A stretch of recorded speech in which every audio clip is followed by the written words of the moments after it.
What's up, guys?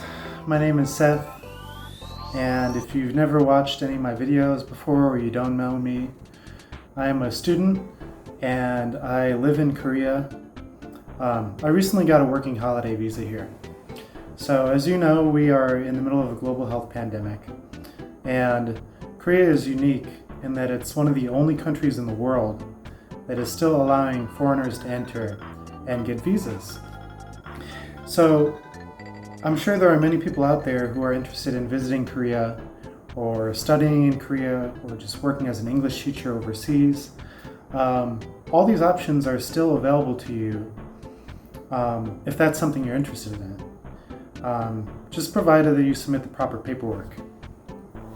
The visa that I'm on right now allows me to stay in Korea as a registered foreigner for 18 months, and I can study college online while working part-time. So this is a very unique opportunity to study and travel, even during this coronavirus problem. Now, what I wanted to focus on in this video is the mandatory self-quarantine process. You can still come to Korea, but you have to agree to self-isolating for 14 days. And that is for everyone. I'm not going to go into great detail about how I got my visa. In fact, I'll probably make a separate video about that for the people that are interested.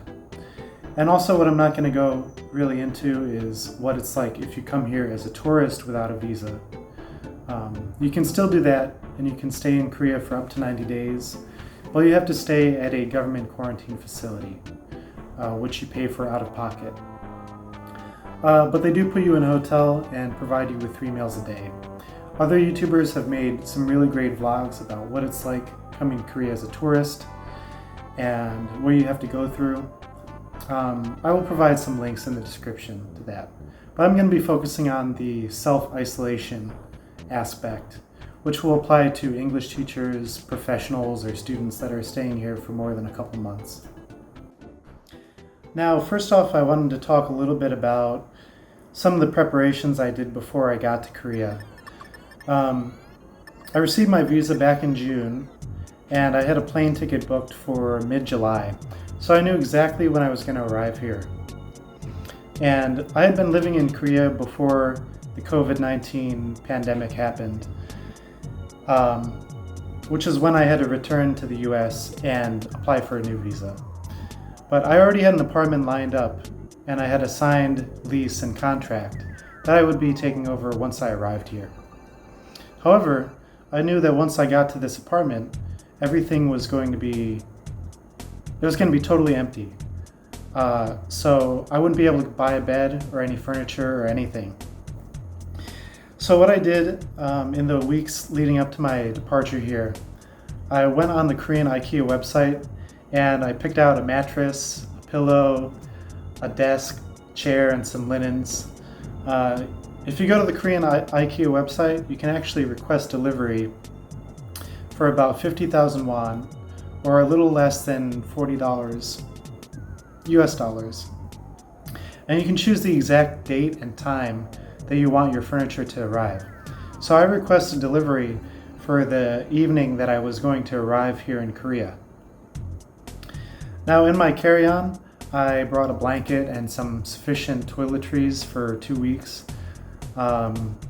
which I mean toothpaste, shampoo, etc. I would also recommend bringing toilet paper and probably some laundry detergent if you're going to do the same thing.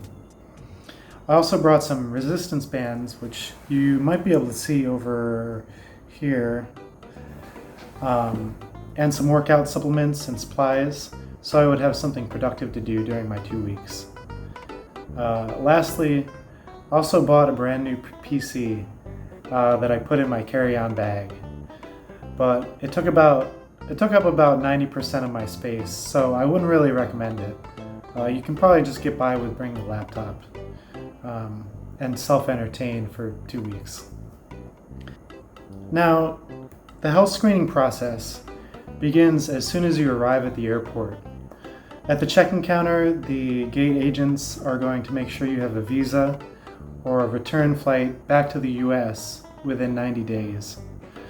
When I arrived at the gate for my flight to Korea, I had my temperature checked, and I signed some paperwork saying that I wasn't showing any of the common symptoms with COVID-19. I didn't even need to get a COVID-19 test before I came here because I knew I would have to get one as soon as I arrived.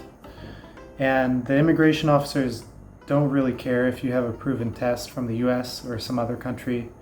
All they really care about is you're not showing symptoms when you get on the plane. Now, I also signed paperwork saying that I agree to quarantine at the government facility if I was told to. And they told me that it would cost 1,400,000 Korean won, or about $1,200 US. This is mandatory for anyone who comes to Korea without the proper visa. But since I had a long-term visa, I knew I would be staying at my own place. I still had to sign the paperwork though. And after that, I was checked in and I boarded my 13-hour flight from Detroit to Seoul. And by the way, this is not an endorsement or sponsored video or anything, but I flew on Delta Airlines and I would highly recommend them. It was more expensive than the other airlines that are still flying to Korea, but Delta is pretty strict on sanitizing their airplanes and blocking off middle seats to ensure proper social distancing. Everyone wore masks during the flight, and I felt very safe.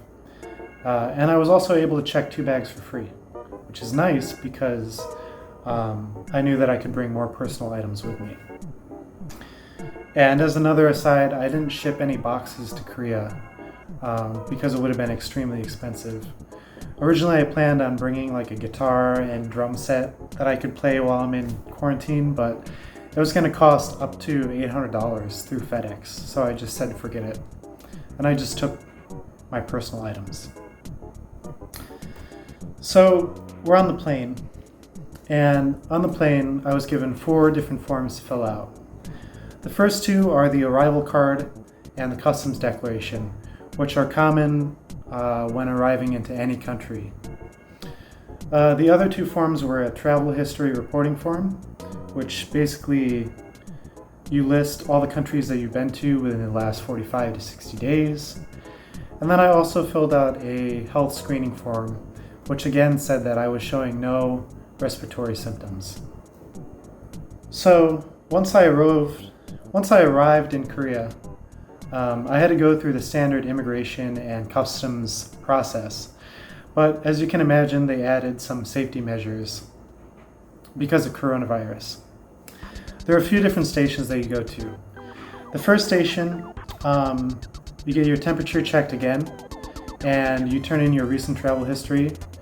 There, the immigration officer will ask you a few questions about your health. And then you move on to the next station. And this is the station where the staff will have you install the Self-Quarantine Safety Protection app. And this is an application that is mandatory for anyone arriving into Korea. It's for your smartphone, and what you do is you enter in your name, your date of birth, passport number, contact information, self-quarantine address. And then during the 14 days that you have to self-isolate, you use this tool to self-diagnose twice a day. So you take your body temperature, then you report whether you have a sense of fever, cough, sore throat, or respiratory symptoms. Then this information gets sent off to a public official that's handling your case. If you forget to self-diagnose, they will send you notifications in the morning and at night. And then another feature of this app that is probably a little more controversial is that it monitors your location from 8 a.m. to 9 p.m. And if you do not have this application running and checking your location, the public health official is going to be notified, and they might either call you on the phone or they might come and check on you. So as you can imagine, Korea is pretty strict about the quarantine process. I haven't had anyone visit me, but I have had health officials call my close friend who I listed as my sponsor, just to make sure that I understood the rules of living here. Also in the app, they give you information about what you have to do during quarantine, and they give you contact information of the people who are handling your case. So if you have any questions or you need to leave your home for an emergency, that's who you call. The app is a little buggy. I think it has 1 or 2 stars in the App Store, but it worked fine for the most part. Sometimes I would get notifications to update my location, even though I just left my phone on the desk. But overall, it was pretty fine. Anyways, after you've downloaded the app, you get in another line to go to the next station, which is where you talk to a Korean soldier who will look over your visa information and check to make sure you provided a proper contact information, proper contact number for your quarantine. Since I don't have a Korean cell phone number yet, I gave the phone number of my closest friend here in Seoul, and the soldier called my friend to make sure he picked up. And I guess that's to make sure they have a proper way of locating you in case you just go missing for whatever reason. Then you fill out even more paperwork. I had to fill out a notice of isolation/quarantine, which stated that my visa could be revoked or I might be deported if I didn't comply with these guidelines. And it also said that if I left my home without permission, I might be forced to wear a safety band, or I might even be put into the quarantine facility if I didn't comply. So they are very strict. But after all that, I was allowed to get my luggage and then go through customs. So after going through customs, you're put into a sectioned off area of the arrivals hall where you await transportation. And all the airport staff have hazmat suits on. Now, at this point, you buy your ticket to go to Seoul or wherever else you're living. If you're living in Seoul, you have 2 options, and it's either an airport bus or a taxi. If you take the airport bus, it will drive you directly to the health clinic closest to where your address is. And they leave about every 3 hours. They're relatively cheap. I can't remember what the exact price was. But they take you to the health clinic, you get a COVID test, and then they have vans that will transport you to your home to start your 14-day quarantine. The second option is taking a taxi, which is what I did. And it's a lot quicker, but it's more expensive. I think I paid about $60 for this taxi. Now, I arrived in Korea in the evening, and I didn't have enough time to report to the local health clinic. So I just took the taxi directly to my house, which is fine. If you do this, you just have to call the public health clinic and let them know that you've arrived. And then you have to get a COVID test within 3 days of arriving. Now all that is if you're living in Seoul. If you do not live in Seoul, you can take the train, the KTX, which is a high-speed rail, and it will take you to the city you'll be residing in, and presumably they take care of you from there and test you there. So I took the taxi to my house, I assembled my IKEA furniture, and then I had a friend go out and buy me toilet paper and other necessities. And I went to bed pretty early. So day 2, I'm starting my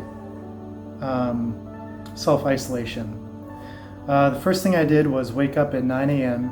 and I called the health clinic to let them know I was there. And I told them I needed my Covid19 test.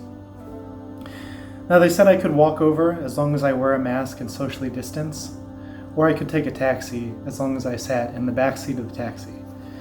I elected to walk because it was a 25-minute walk and I knew I would be inside my house for 2 weeks, so I wanted to get a little bit of sunlight. So I walked over to the health clinic and I checked myself in.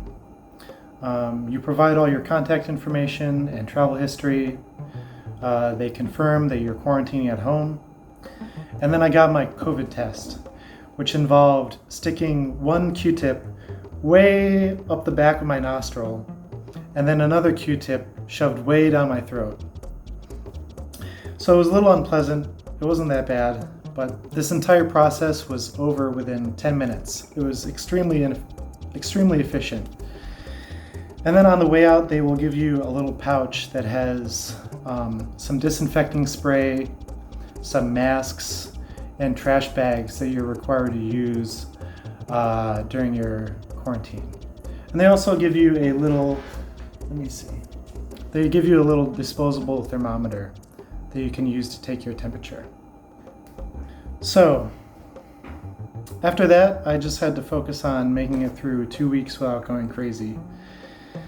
And during the next few days, I contacted the public health officials and got confirmation that my COVID test was negative, thank God. And then they reminded me that I had to stay inside and follow the quarantine rules. I didn't have any pots or pans or any groceries, so basically for the past 2 weeks, I've been ordering delivery every day. And if you use a Korean delivery app like Yogyo or Pedale Minjok, they have tons of options for food that you can get delivered, as long as you provide a Korean contact number when you order. You can even order from GS25 or a local convenience store, and you can buy water, toiletries, or snacks, and they'll get delivered to your front door, which is pretty nice. As I mentioned, I had a friend who was able to give me some supplies. That made my life a lot easier. And as far as the reason why I can actually upload this video, when I was in the USA, I had Google Fi, which is a cell phone plan provided by Google that has free international data. I pay about $70 a month for that, and I was able to stay connected even though I don't have a Korean cell phone plan. I've been using that to tether my laptop and desktop computer, so I've been able to use the internet even though it's pretty slow and not ideal. If you are coming to Korea and you have T-Mobile or AT&T or something, and they give you that option, that's what I would recommend. That way you can still, use the internet and not go crazy while you're here. Now, I also want to talk about what I do every day. On the first day I arrived, I made a schedule of how I was going to spend each day. I knew 2 weeks was going to be a long time, so I wanted to follow a loose schedule so I wouldn't lose focus. So what I do every day is I wake up around 8 a.m. I do my morning self-diagnosis on the app. I do college homework until around noon, and then I do a resistance band workout and eat lunch. Then I usually study until dinner time, where I order delivery again, and I do my evening self-diagnosis. And then I go to bed around midnight. Before then I usually play games or read books. Following a schedule has been extremely helpful. I'm studying computer science through the University of Illinois online, and I managed to finish all of my work for the semester within the first 10 days here. So I have a few days left. I plan to use that studying Japanese and Korean. I've also had a few people visit during the past 10 days. The rules of quarantine allow you to have visitors as long as you practice social distancing while they're here and you keep your apartment well ventilated. So I've had a few friends over and we've drank beer together and watched movies, which has made me feel a little bit better. It does get a little lonely here, but I think the quarantine has been really good for my mental health. I've been able to focus on completing some tasks I've been putting off for a long time. And when you're legally not allowed to leave your house at all, It really helps you focus on bettering yourself without any distractions. So if you're someone who likes to read or watch Netflix, it's a great time to get caught up on any books or shows you've been meaning to check out. Or it's a great chance to maybe sign up for an online class or learn a new skill. There's an endless amount of productive things you can do while you're sitting at home. Now lastly, I want to wrap this up and talk about whether I would recommend this for other foreigners. Well, Korea is extremely unique in that it has kept its borders open during this entire pandemic. And if you're dying to travel, or you're dying to get away from the chaos of the USA right now, I think it's a great opportunity to live overseas. That said, you really have to take a look at your personal situation. If you can speak a little bit of Korean, and you have at least $3,000 to support yourself, I think that you should probably be fine. If you don't have either of those things, it's going to be very difficult. And I also think it's important to have either a sponsor or some close friends that can help you out. I've been extremely blessed to have someone that can go buy me toilet paper and hand soap. And I have another friend who's helped me by lending me their cell phone number so I can order delivery. You know, these things, if I didn't have any of these things, it would be impossible for me to even feed myself here. So that's something you have to take into consideration before you decide to move here. However, all that said, I'm extremely grateful to be able to live and study in Korea right now. Korea is a great, safe country, and I think they have one of the strongest holds on the Covid-19 pandemic among all the nations, especially compared to the US. My visa here is for 18 months. So I'm looking forward to traveling and making friends and working part-time once I get out of quarantine. I plan to stay here until I graduate from college next month or next year, and then I guess we'll see what happens then. So that's all I have to say about self-quarantine. If you found this video helpful and you know someone who's coming to Korea soon, please share with them. And if you have any questions about what life is like here, just leave a comment and I will do my best to answer them. So I really appreciate you watching, and yeah, thanks so much. Take care.